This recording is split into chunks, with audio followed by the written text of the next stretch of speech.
Stop thinking they're listening. They're not. They never were. They only hear noise. Anger, excuses, reactions, explanations. They hear weakness dressed up as emotion. Silence. Silence terrifies them, because silence means you're not asking. Silence means you're not explaining. Silence means something is happening inside you that they don't control. And that's where this begins. You were taught the wrong lesson. They told you if you get loud enough, someone will notice.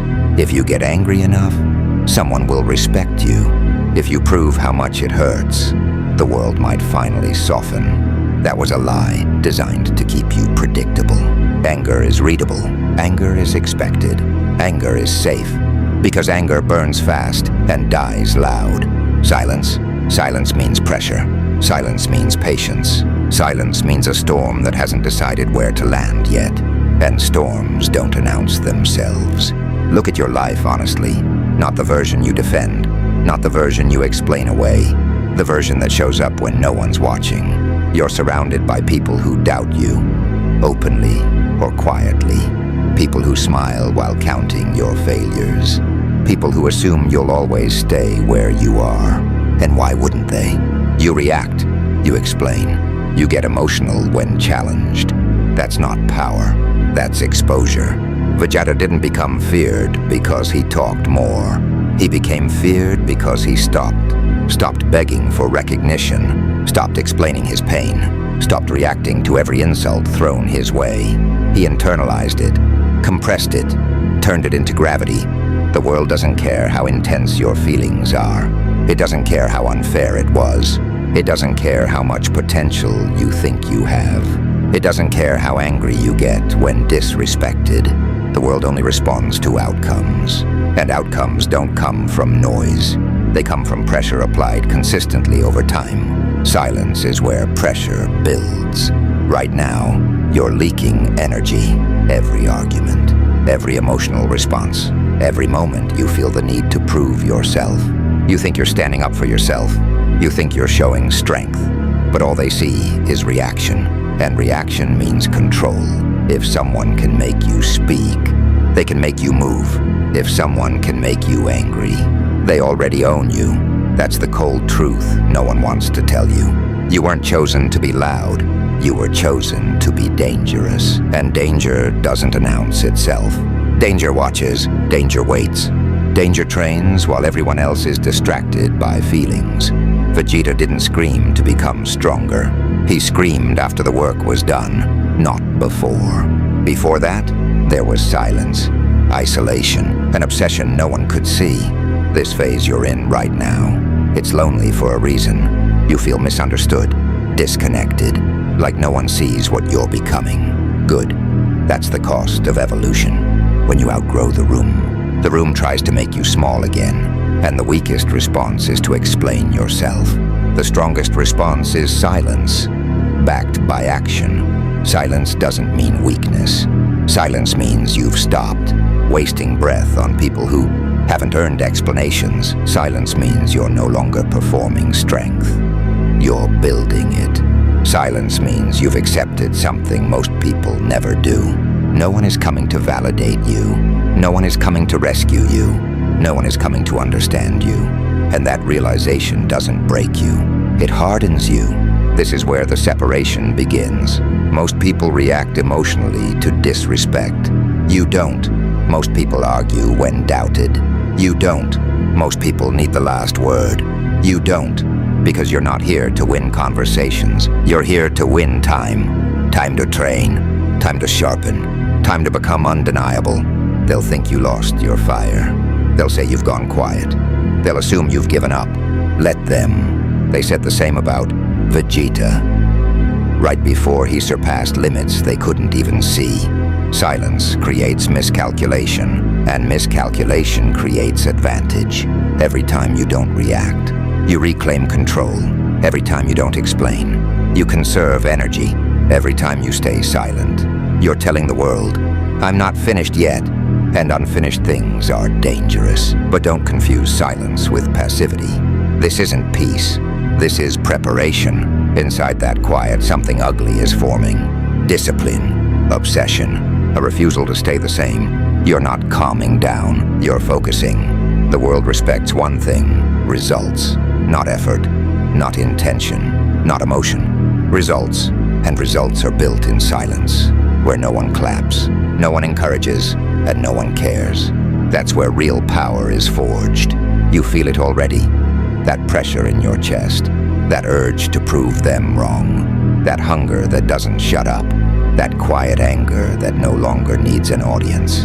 That's the beginning, not of revenge, of inevitability. But don't get comfortable here. Silence is only the first cut, because soon, silence won't be enough. Soon, discipline will demand sacrifice. Soon, weakness will be exposed. Not in them, but in you. And that's where this stops being psychological and starts becoming brutal. You're not angry anymore. You're aware, and awareness is the most dangerous state a person can enter. Because once you see the truth, you can never unsee it. And once you stop reacting, they start wondering what you're becoming. This isn't the rise. This is the descent into the forge. And what comes next will not be gentle. Silence was never the end. It was the door. And once you stepped through it, there was no applause waiting, only heat. This is where most people turn back, because silence feels powerful at first. It feels clean, controlled, superior. But then the silence asks for payment, and the price is discipline. Discipline is not motivation. Motivation is emotional. Discipline is mechanical. Motivation shows up when you feel inspired. Discipline shows up when you feel empty. And right now, emptiness is your natural state. No cheers, no reassurance, no one asking if you're okay. Good, because the forge does not care about your comfort. You thought silence would make things easier. It doesn't. It makes everything heavier. No one notices your effort. No one sees the hours. No one acknowledges the restraint it takes to stay quiet when you could explode. You train anyway. That's the difference. This is where repetition begins. The same movements, the same routines, the same brutal honesty with yourself, day after day. You wake up when you don't want to. You train when you feel weak. You work when your mind tells you it's pointless. Not because you feel strong, but because weakness is not allowed to decide anymore. Vegeta didn't surpass limits because he believed in himself. He surpassed them because he refused to stop. No prophecy, no destiny handed to him. No comforting voice telling him he was enough.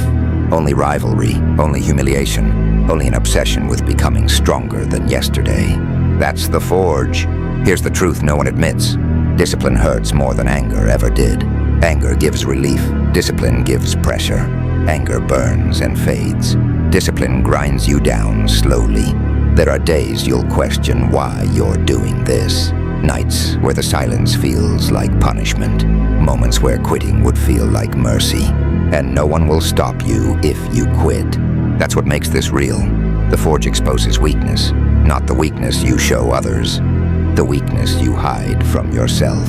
Your inconsistency, your need for comfort, your addiction to distraction. Discipline drags those flaws into the open and demands a decision. Kill them or be ruled by them? This is where excuses die.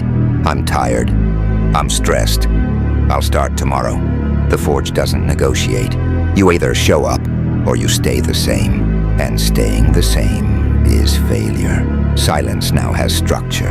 It's not just holding your tongue. It's choosing restraint in everything. You stop chasing validation. You stop explaining your plans. You stop broadcasting your progress. Not because you're afraid, but because real work doesn't need witnesses. They'll ask what you've been up to. You won't answer, not out of arrogance, out of focus, because every word spent explaining is energy stolen from execution, and execution is all that matters here. This phase is lonely in a new way. Before, you felt alone because no one understood you. Now you're alone because you won't let them in. You've seen what comfort does to people. It softens them, distracts them, keeps them talking instead of becoming. You choose isolation, not forever, but long enough to change your identity. Discipline rewires you. Your body stops asking permission. Your mind stops debating action. Your emotions stop running the operation. You don't feel ready. You move anyway.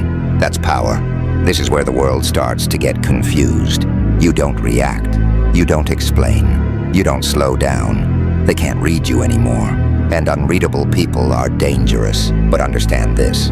Discipline is cruel. It will strip you of comfort without apology. Late nights, early mornings, boring routines repeated until boredom turns into mastery. You'll miss things others enjoy. You'll sacrifice ease for edge, and no one will thank you for it. That's the point. Most people want results and comfort. You're learning that only one is allowed, and you already made your choice. This is where strength starts to rot or solidify. Discipline must be daily. Miss too many days and it decays. Make excuses and it weakens. Seek praise and it fractures. Strength is not stored, it is maintained. Every day you show up, you either earn it or you lose it. Vegeta trained knowing no one was coming to save him. No shortcuts, no forgiveness, no guarantees, just effort stacked on effort, failure stacked on failure, until weakness had nowhere left to hide. That's how identity changes. You're not building confidence. You're building evidence. Confidence fades. Evidence stays. Every session completed when you didn't feel like it. Every urge ignored. Every moment you stayed silent instead of reacting. Those moments accumulate. They become weight. They become presence. And slowly, something starts to shift. Your silence feels heavier. Your posture changes. Your eyes stop searching for approval. You don't need to announce strength anymore. It leaks out. But this is also where the internal war intensifies.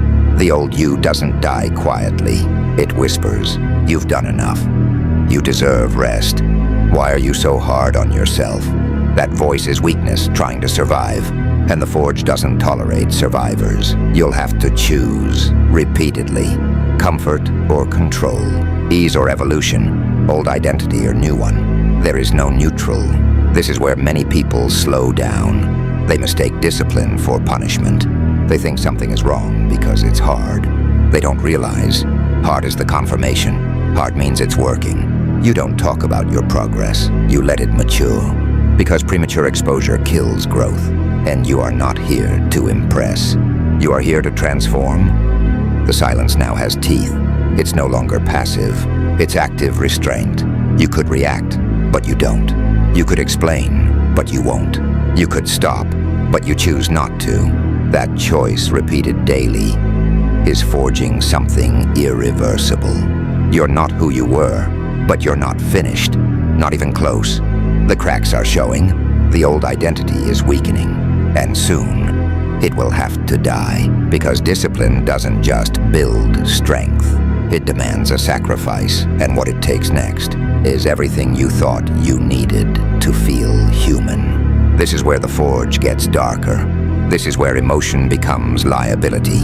This is where softness starts to look like betrayal. You're still standing, still silent, still working. And now the question changes. How much of the old you are you willing to burn to become what they can't stop? This is where it stops being discipline and becomes extermination. Not of the world, not of them, of you. The version that needed comfort. The version that negotiated with weakness. The version that still wanted to be understood. That version does not survive what comes next. Up until now, you were training behavior. Now you're dismantling identity, and identity fights back harder than any external enemy ever could. The old self is clever. It doesn't scream anymore. It doesn't panic. It whispers, "You've changed enough. You don't need to be this extreme. You're becoming cold." That's not wisdom. That's fear wearing your own voice. The truth is brutal. You don't get to keep softness and still become inevitable. You don't get to stay emotionally open in a world that studies your reactions for leverage. You don't get to carry the weight of who you were into the body of who you're becoming. Something has to die. Vegeta understood this before anyone else. Not intellectually, viscerally. He knew pride without strength was humiliation. He knew emotion without control was exposure. He knew attachment without dominance was weakness. So he cut. Not once, not dramatically, daily. This phase feels empty, not peaceful, empty. The things that used to excite you don't work anymore. Praise feels irrelevant. Noise feels irritating. Even anger starts to feel inefficient. You're not depressed. You're shedding skin. You stop asking how you feel. You start asking what must be done. And that shift terrifies people who live inside emotion. Because emotion is how they control themselves. And you just removed the leash. This is where hunger replaces hope. Hope waits. Hunger hunts. Hope asks, will it work out? Hunger says, it will, because I will force it. You don't visualize success anymore. You pursue it relentlessly, without negotiation. Without a finish line, the old self resists by romanticizing the past. Remember when you were happier? Remember when things were easier? Remember when you laughed more? Yes, and that's exactly why you were ignored. That's exactly why you were underestimated. That's exactly why you stayed the same. You don't hate who you were. You outgrow them, and outgrowing something means leaving it behind without apology. This is where emotion becomes a liability. Not because emotion is evil, but because uncontrolled emotion leaks information. It makes you readable, predictable, interruptible. You stop giving the world access to your internal state. Your face becomes neutral. Your words become minimal. Your silence becomes absolute. People will say you've changed. They'll say you're distant, cold, different. They're right. But what they mean is, you no longer operate in a way we can influence, and that makes them uncomfortable. The war is no longer external. It's internal, constant, merciless. Every day you wake up and choose comfort or command, ease or evolution, old self or extinction. There is no rest day from identity. This is where many fail quietly, not loudly, not dramatically. They keep training. They keep working, but they secretly preserve softness. They keep a corner of themselves untouched, a backup identity, a place to retreat. You don't. You burn the boats. Your routines get sharper. Your standards get harsher. You stop rewarding yourself for effort. Only completion counts. Only execution matters. Only results speak. You no longer need motivation. Motivation is emotional fuel. You run on something colder now. Obligation, obsession, a refusal to regress. The silence has changed again. It's no longer restraint. It's dominance. You don't speak because you don't need to. Your presence answers questions before they're asked. Your absence creates unease. Your consistency creates fear. This is where the world starts to feel smaller. Not because it changed, but because you did. The problems that once overwhelmed you now feel procedural. The doubts that once paralyzed you now feel irrelevant. You don't feel powerful. You feel inevitable. But inevitability has a cost. You stop relating to people the same way. You see excuses instantly. You hear weakness in tone. You recognize comfort-seeking behavior everywhere. And once you see it, you can't unsee it. This is where isolation becomes permanent for some, because not everyone can stand next to someone who has murdered their old self. It reminds them of what they refused to do. Vegeta didn't soften after transformation. He became quieter, more precise, more dangerous, because he no longer fought to prove. He fought because it was his nature. You're approaching that threshold now, where effort becomes instinct, where discipline becomes identity, where silence becomes aura. You don't announce boundaries. People feel them. The old self is almost gone. You can tell by the lack of internal debate. You don't argue with yourself anymore. You decide, and then you execute. That's not confidence. That's authority. But this isn't the end. This is the final compression. The last remnants of humanity as weakness are about to be stripped away. Not joy, not meaning, illusion. Because the final form is not happiness. It's function. It's becoming something that does not require belief, encouragement, or permission, something that moves regardless of emotion. The transformation is nearly complete, but understand this. Once you cross the next threshold, there is no return, no balance, no softness switch, no normal to go back to. You will not live like others. You will not rest like others. You will not want what others want. And that is the price of becoming something that cannot be stopped. The old self is dying, quietly, completely, without ceremony. And what replaces it does not need approval to exist. One final phase remains. Not growth, not improvement. Ascension. This is not an ending. Endings are for stories that want closure. This is a state, a condition, a force that does not ask how it feels before it moves. You cross the line quietly. No ceremony, no witnesses, no announcement. One day you simply woke up, and the question was no longer, can I? It was, how far do I push today? You are no longer driven by emotion. Emotion still exists, but it does not vote. It does not steer.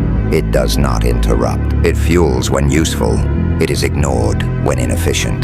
That is control. You don't chase respect. You generate gravity. Rooms adjust when you enter. Conversations shift. Energy recalibrates, not because you demand attention, but because inevitability cannot be ignored. This is where humans stop relating to you. They look for motivation in your eyes and find none. They look for warmth and find precision. They look for reassurance and find silence, and that silence is heavier than any threat. Vegeta was never meant to be liked. He was meant to be unstoppable. Loved characters burn bright and fade. Forces of nature endure. You don't celebrate milestones. Milestones imply arrival. There is no arrival, only continuation. Only pressure applied to pressure. Only evolution stacked on evolution. Strength has become an addiction now. Not the loud kind, the quiet kind. The kind that whispers, again, more, deeper, and you listen every time. You don't ask if it's healthy. You ask if it's effective. The world rewards effectiveness, nothing else. There are days you feel nothing. No joy, no excitement, no rage, just clarity. Those are your most dangerous days, because clarity does not hesitate. You don't fear burnout. Burnout comes from chasing meaning. You chase function. Function does not burn out. It sharpens. People still test you. They always will. They mistake your silence for restraint. They mistake your restraint for mercy. They learn. Quickly, you don't respond to disrespect. You outgrow it. You don't react to doubt. You invalidate it through action. You don't argue with weakness. You outlast it. This is where anger finally becomes obsolete. Anger wants reaction. You operate on inevitability. You do not explode. You advance. Your silence now does more damage than any outburst ever could, because anger gives them a moment. Silence gives them uncertainty, and uncertainty eats people alive. You don't announce victories. You don't display effort. You don't seek acknowledgement, because acknowledgement is a leash, and you do not wear leashes. This is the truth they never prepare you for. Becoming strong doesn't make life easier. It makes you capable, and capability changes everything. You are not motivated. You are conditioned. You move because it is time to move. You stop because it is strategic. You rest because it extends longevity, not because you feel like it. Even pain has changed. Pain is no longer emotional. It is informational. It tells you where to reinforce, where to refine, where to push harder next time. The war never ends, and that is the power. No finish line means no fear of falling short. No peak means no complacency. No end means eternal relevance. You are not chasing greatness. You are maintaining dominance daily, ritualistically, without applause. Vegeta never became calm. He became precise, never content, never finished, always sharpening, always ascending. You no longer need to prove anything. Proof is for the insecure. You are not insecure. You are inevitable, and inevitability does not rush. It does not boast. It does not explain. It arrives when it arrives, and nothing stops it. You don't kneel. You don't rest in comfort. You don't ask for permission. You do not end. You continue, quietly, relentlessly, forever. This is not who you became. This is what you are now. A force that does not negotiate, does not soften, does not conclude, and never, ever stops moving forward.